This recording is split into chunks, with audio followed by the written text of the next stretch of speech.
Bonjour tout le monde, salam alaikum, j'espère que vous allez bien, j'espère que vous vous portez bien, j'espère que tout se passe bien pour vous. Nous sommes le 15 juillet 2023 et Abdelmajid Tebboune nous a réservé une belle surprise. Alors qu'il devait se rendre le 17 juillet 2023 et lundi prochain à Pékin en Chine, la présidence algérienne nous annonce qu'il va faire une halte, qu'il va d'abord aller à Doha au Qatar, aujourd'hui le 15 juillet jusqu'à demain le 16 juillet, pour une courte visite au Qatar qui est présentée comme étant une visite de travail et pas une visite d'État. À la belle Koumbélé, on vous a déjà expliqué à maintes reprises, dans le jargon diplomatique, dans l'univers diplomatique, dans le monde des affaires diplomatiques, les visites des chefs d'État à l'étranger en 3 catégories. Visite officielle, visite de travail et visite d'État. La visite d'État, c'est le rang le plus prestigieux, c'est le rang supérieur, c'est la catégorie supérieure des visites des chefs d'État à l'étranger. C'est là où il y a des cérémonies prestigieuses, il y a un dispositif assez particulier et les visites d'État marquent généralement les bonnes relations ou les relations d'amitié approfondies, renforcées entre deux pays. Les visites de travail et les visites officielles sont des dispositifs de coopération bilatérale. Ce qui est étonnant avec cette information, c'est qu'Abdelmajid Tebboune, pour la 3e fois, il va au Qatar. 3 fois au Qatar, Abdelmajid Tebboune, où on semble qu'il y a des relations entre guillemets amoureuses entre le régime Tebboune et le Qatar. Et bien sûr, Abdelmajid Tebboune, il a le droit de privilégier un partenariat avec le Qatar, de construire une relation privilégiée avec le Qatar. Le problème, est-ce que l'Algérie est gagnante? Alors, rappelons les faits. Abdelmajid Tebboune va au Qatar fin février 2022. Ensuite, il est revenu au Qatar pour le lancement, pour la cérémonie inaugurale de la Coupe du Monde, le 19 et 20 novembre 2022. Et là, il revient au Qatar à partir d'aujourd'hui, le 15 juillet 2023. Et en l'espace d'une année, 3 voyages au Qatar. Le Qatar est un pays important, oui, mais pas plus que cela sur la scène mondiale. Il est important parce qu'il est le 4e pays riche dans le monde arabe. Le premier pays riche, c'est l'Arabie Saoudite. On parle de richesse du PIB intérieur brut. L'Arabie Saoudite, c'est une richesse de 833 milliards de dollars. Moraha les Émirats Arabes Unis, 415 à 420 milliards de dollars. Moraha l'Irak, 200 et quelques milliards de dollars. Mais j'ai le Qatar, entre 180 à 190 milliards de dollars. Le Qatar est pratiquement plus riche que l'Algérie. Il est plus riche que l'Algérie. Le Qatar est plus riche que l'Algérie. Un petit pays de 500 000 habitants est plus riche que l'Algérie parce que les 2 millions et quelques qui habitent le Qatar et Jma'a sont 80% des étrangers. Ça, vous le savez normalement. Il y a pratiquement, même pas 3 millions d'habitants au Qatar. On compte 500 000, moins de 500 000 vrais Qataris. Les autres, c'est des travailleurs étrangers et des expatriés. Le Qatar est un pays important sur le plan économique et géopolitique parce qu'il a une source power, parce qu'il a utilisé son argent. C'est pratiquement le premier ou le 2e producteur mondial de GNL avec l'Australie. Le gaz naturel liquéfié, c'est un fournisseur de gaz important. Il est actionnaire de plusieurs grands groupes internationaux. Et grâce à l'argent du pétrole, notamment du gaz, c'est un pays plus gazier que pétrolier. Il partage cette caractéristique avec l'Algérie. Il a investi massivement son argent pour promouvoir une belle image à l'étranger, acheter le PSG, organiser la Coupe du Monde de 2022, organiser des grandes compétitions sportives, Al Jazeera, faire du lobbying médiatique, du lobbying diplomatique pour peser sur la scène régionale, pour exister dans l'ombre de l'Arabie Saoudite et des Émirats, qui sont les 2 autres grandes puissances du pays du Golfe, et pour exister aussi dans l'ombre de l'Iran, qui est l'autre grande puissance régionale de la région, le Golfe Persique. C'est un pays intéressant avec lequel ce serait bien d'avoir de bonnes relations. Sauf que les flirts de Abdelmajid Tebboune avec le Qatar, je suis désolé de faire le constat, et on va le faire ensemble, n'ont pas apporté grand-chose à l'Algérie. Alors, la première visite d'Abdelmajid Tebboune, c'était le 20 février 2022 au Qatar. Il y a eu signature de plusieurs accords. Quels sont les accords qui ont été signés à l'époque? Il y avait un accord sur l'établissement de concertation politique et de coordination entre le ministère des Affaires étrangères algérien et le Qatar, le ministère des Affaires étrangères qatari. Ensuite, un accord sur la coopération juridique et judiciaire en matière pénale entre les 2 gouvernements algériens et qatari. Ensuite, la signature d'un accord dans le domaine du développement social et de la famille. Comme tu as un développement social et de la famille, en quoi le petit Qatar peut aider l'Algérie dans son développement. Un pays de 500 000 habitants peut aider un pays de 47 millions d'habitants dans son développement social et la famille. On n'a jamais compris d'ailleurs. Même il y a eu dans le domaine de l'enseignement supérieur et de la recherche scientifique des accords en matière pour un programme dans le domaine éducatif et scientifique entre le Qatar et l'Algérie sur une période de 2022 à 2025. Donc, dès février, il n'y a pas eu d'accord économique majeur qui a été signé. Moraha, bien sûr, avec le temps qui passe, le Qatar a annoncé, il y a eu l'émir du Qatar en novembre 2022 pour le sommet des chefs d'État de la Ligue arabe à Alger. Ils ont posé la première pierre de l'hôpital algéro-qatari allemand. À l'époque de Bouteflika, il devait être un hôpital algéro-allemand. Avec le Qatar, il a proposé un financement. Ok. Le Qatar va aider l'Algérie à faire un hôpital. Superbe. Extraordinaire. Un pays de 400 000 habitants va aider un pays avec 47 millions à faire un hôpital. Mais allez, neige. Il y a eu l'extension du projet, parce que le seul projet économique important du Qatar a été fait à l'époque, encore une fois, à l'époque de Bouteflika. Il s'agit du fameux Qatar Steel, le fameux projet la production des produits, la sidérurgie, Qatar Steel, les fait Bellara, le complexe sidérurgique de Bellara, la société le complexe sidérurgique algéro-qatari dans la zone industrielle de Bellara Fidjidjel, Qatar Steel, le Qatar Steel.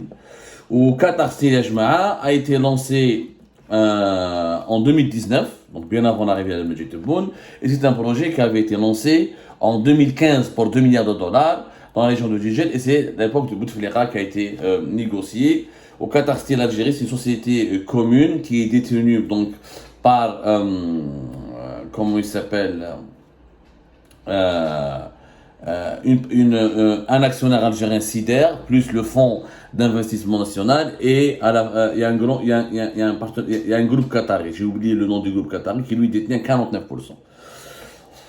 Donc ça date depuis l'époque de... oui, c'est Qatar Steel, voilà. La société s'appelle Algerian Qatar Steel, mais c'est l'opérateur qatari Qatar Steel qui est actionnaire.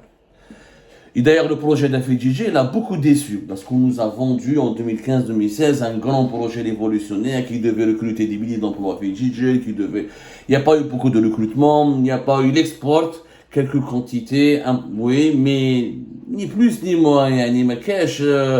C'était pas un projet qui a révolutionné la sidérurgie en Algérie, et il n'a pas tenu ses promesses. صراحة والناس تجي يعرفوا مليح في الميلية.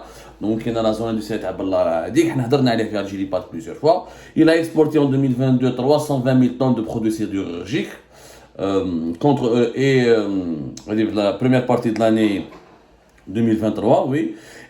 Et 100 000 tonnes de produits sidérurgiques l'année 2022. Apparemment, d'après ce qui a été déclaré par les responsables de Qatar Steel, le projet de Algerian Qatar Steel, le complexe sidérurgique algéro-qatari de Bellara, il y a eu entre 160 millions et 200 millions de dollars d'exportation. Ça reste un peu... Si bon, c'est intéressant, mais ça reste pas ce qu'on nous... En tout cas, c'est pas à la hauteur des potentialités, des promesses de ce grand projet qui devait permettre à l'Algérie d'être un grand exportateur de produits sidérurgiques et de répondre définitivement aux besoins du marché national. On va dire une réussite moyenne. C'est pas mauvais, c'est pas extraordinaire, c'est une réussite moyenne pour le complexe sidérurgique. Mais à part ça, on a eu il y a des promesses d'investissement du Qatar en Algérie, effectivement. Dans le domaine hôtelier, dans le domaine de la production du lait, apparemment, il y a une société qatari qui s'appelle Baladna, qui s'intéresse, qui doit réaliser un projet important pour le Bayid. Donc c'est le Qatar qui va apprendre à l'Algérie comment produire son lait. Encore une fois, c'est étonnant de la part d'un pays de 400 000 habitants, pour un pays de 47 millions d'habitants. Ouzid, qu'il y a des pourparlers pour l'investissement hôtelier. Apparemment, les Qataris ont promis de développer, de créer de nouveaux hôtels en Algérie. Ça reste encore une fois des promesses parce que pour le moment, étant donné. Pourquoi ces promesses d'investissement sont bizarres? Parce que le Qatar, c'est rare, normalement, c'est pas un pays qui transmet du savoir-faire. C'est pas une puissance technologique, c'est une puissance financière. Une puissance financière. Le Qatar, il a de l'argent, il investit. Mais c'est pas lui qui apprend aux pays dans lesquels il investit à comment faire, à comment travailler. Le Qatar Ejma'a, il a un fonds d'investissement. Un fonds d'investissement important. Les Aïtol, le fonds qui a le fonds d'investissement d'État qui détient comme capitaux dans parmi les 10 plus grands fonds d'investissement dans le monde, et il a 445 milliards de dollars. Ou le Qatar, comment il se développe? Il investit dans le gaz, dans le domaine du sport et dans les médias, et il investit aussi dans les grands groupes internationaux. Il n'a pas de grands groupes. Où il investit dans les groupes? Par exemple, le Qatar est actionnaire de 17% du groupe Volkswagen en Allemagne. Qatar est actionnaire en Allemagne de 3% du groupe Siemens, et il a 6% dans la Deutsche Bank. Il est actionnaire d'un grand transporteur maritime allemand, Hapag-Lloyd, à 12,3%. C'est comme ça que le Qatar. Il est actionnaire du groupe Accor, pour les flotilleries, le groupe Accor. Je crois qu'il détient le Qatar du groupe Accor de 20%. Donc c'est ça la stratégie. T'as le Qatar. Voilà. Il est actionnaire à 11,3% dans le groupe Accor, n'importe un groupe hôtelier français et international. Le Qatar rachète des actions, il a un fonds d'investissement, il entre dans les grands groupes internationaux, et c'est comme ça qu'il rentabilise son argent et améliore son influence. Donc, on a 3 visites pour Abdelmajid Tebboune au Qatar, un projet pour le lait, l'extension d'un ancien projet de Derflé pour Bouteflika, et un hôpital algéro-allemand, et des promesses dans l'hôtellerie et quelques coopérations dans le domaine apparemment d'éducation, mais dans l'enseignement supérieur. Mais on n'a pas compris de quoi il s'agit. Est-ce que le Qatar va financer les universités algériennes? Est-ce qu'il va donner des bourses pour les étudiants algériens?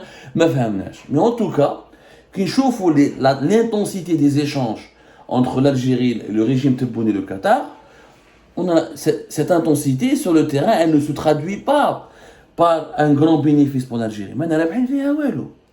Mais à part un alignement pour lui, on a l'impression que l'Algérie soutient le Qatar dans la région, comme la Turquie. Erdogan a permis, si vous voulez, le Qatar a 2 grands amis en ce moment dans le monde arabe.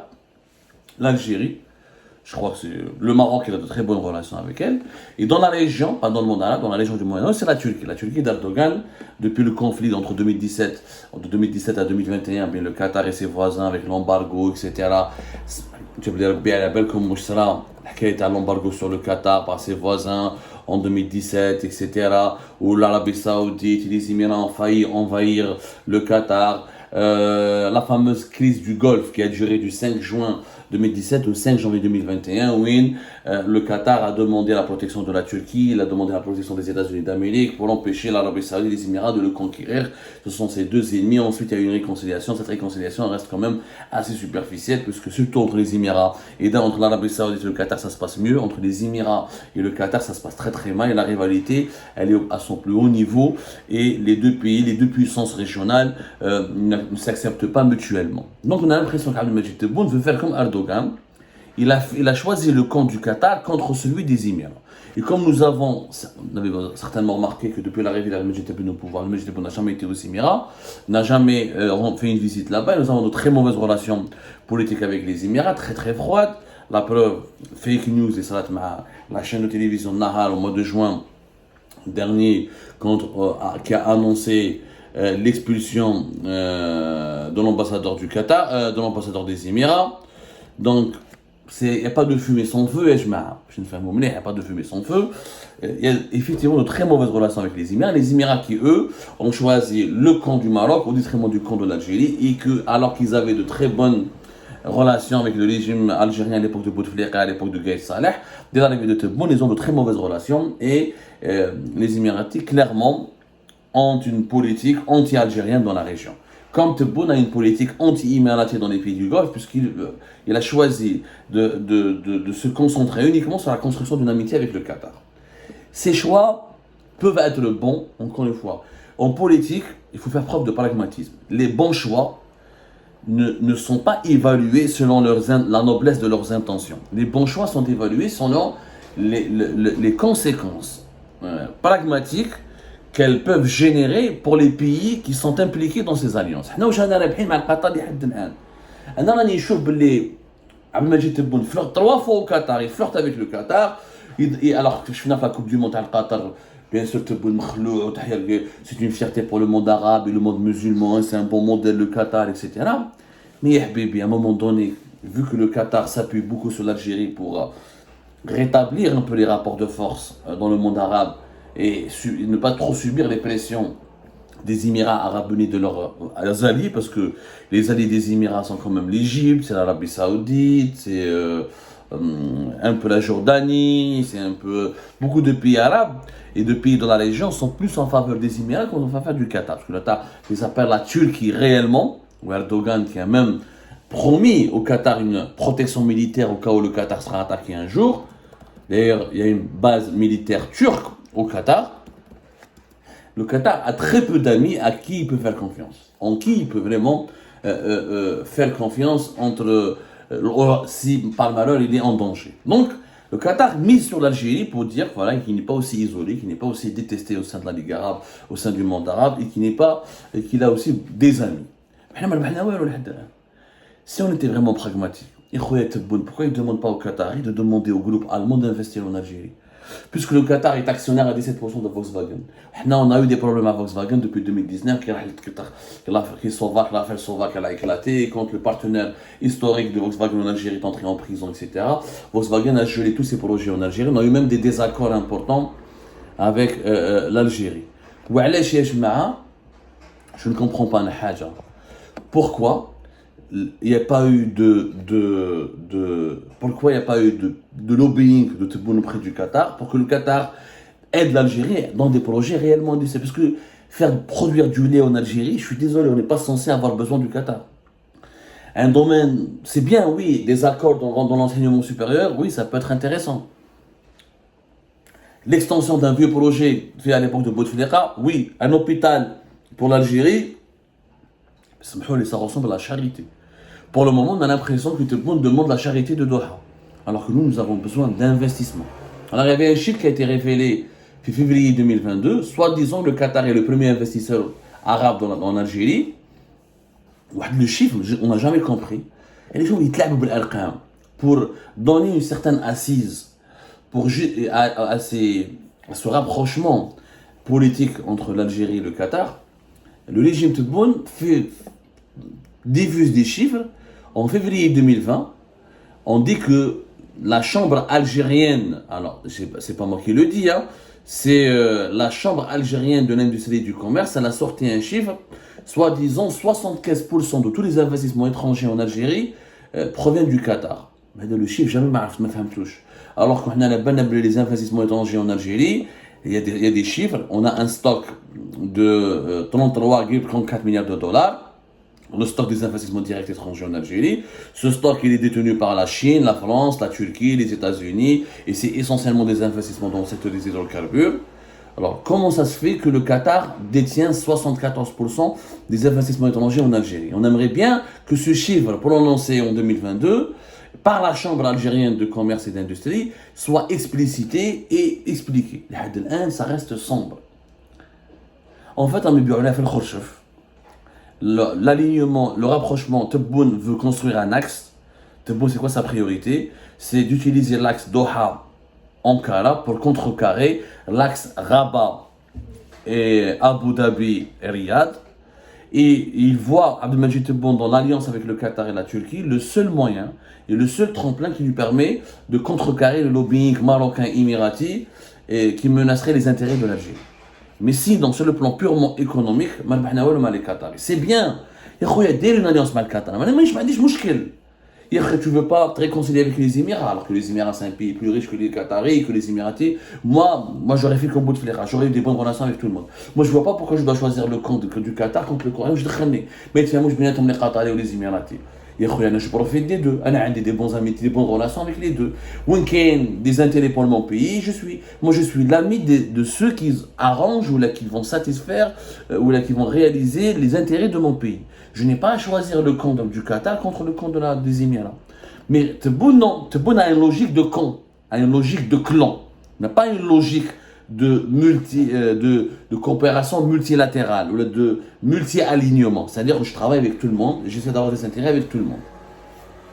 Ça m'a le Qatar, il a un hôpital, une usine de lait. il y a une promesse d'investissement dans les hôtels, et je m'aligne, et je deviens le grand ami du Qatar, je suis désolé, les autres pays profitent davantage du Qatar. Alors, je vous les investissements qatarifs la Turquie, et vous allez comprendre pourquoi Erdogan soutient et protège le Qatar. Pour quelques petits sous, ils nous achètent. Ils achètent notre alliance. Je suis désolé, l'Algérie vaut beaucoup mieux, elle vaut plus cher que ça. Et elle devrait défendre ses intérêts de façon beaucoup plus pragmatique, beaucoup plus efficace.